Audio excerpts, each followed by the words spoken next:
విశాఖ దక్షిణ నియోజకవర్గ కూటమి ఎమ్మెల్యే అభ్యర్థి వంశీకృష్ణ శ్రీనివాస్ తన పార్టీ కార్యాలయంలో శ్రీ క్రోధినామ సంవత్సరం ఉగాది వేడుకలు మంగళవారం ఘనంగా నిర్వహించారు.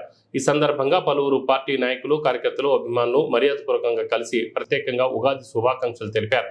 అనంతరం విక్టరీ మీడియాతో ప్రత్యేకంగా మాట్లాడుతూ నియోజకవర్గంలోని ప్రజలందరికీ నూతన ఉగాది సంవత్సర శుభాకాంక్షలు తెలిపారు. వచ్చే ఎన్నికల్లో వైసీపీ ప్రభుత్వం మారి అందరి ప్రభుత్వం అధికారంలోకి రావాలని కోరారు. ప్రజలకు అన్ని రకాల అభివృద్ధి జరగాలంటే కూటమి ప్రభుత్వం అధికారంలోకి రావాలని కోరారు. ప్రజలంతా కూటమి ప్రభుత్వానికి సహకరించాలని కోరారు.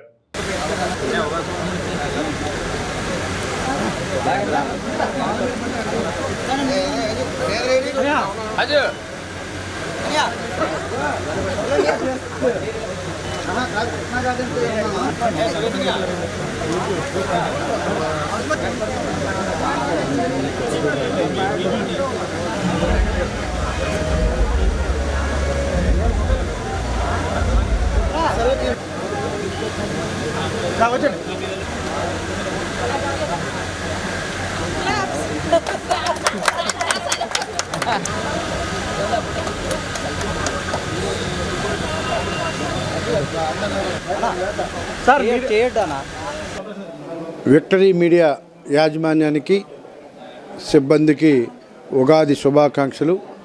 నెక్స్ట్ ఇయర్ ఈ టయానికి ఎంతెంతై అద్భుతమైనటువంటి సందేశాన్ని ఇస్తూ నెంబర్ 1 మీడియాగా ఉండాలని మనస్ఫూర్తిగా కోరుకుంటూ, అలాగే రాష్ట్ర ప్రజలకు, విశాఖపట్నం ప్రజలకు ఉగాది శుభాకాంక్షలు.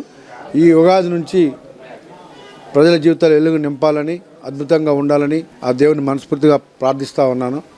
ముఖ్యంగా ఈ ప్రభుత్వం మారి ఈ రాష్ట్రం అభివృద్ధి పదంలో నడిచే విధంగా, ఈ రాష్ట్ర ప్రజల అభివృద్ధి పదంలో నడిచే విధంగా, ఆర్థికంగా, సామాజికంగా ఎదిగే విధంగా ఆ దేవుని యొక్క ఆశీస్సులు ఈ సంవత్సరం నుంచి ఈ రాష్ట్ర ప్రజలకు ఉండాలని నేను మనస్ఫూర్తిగా కోరుకుంటున్నాను.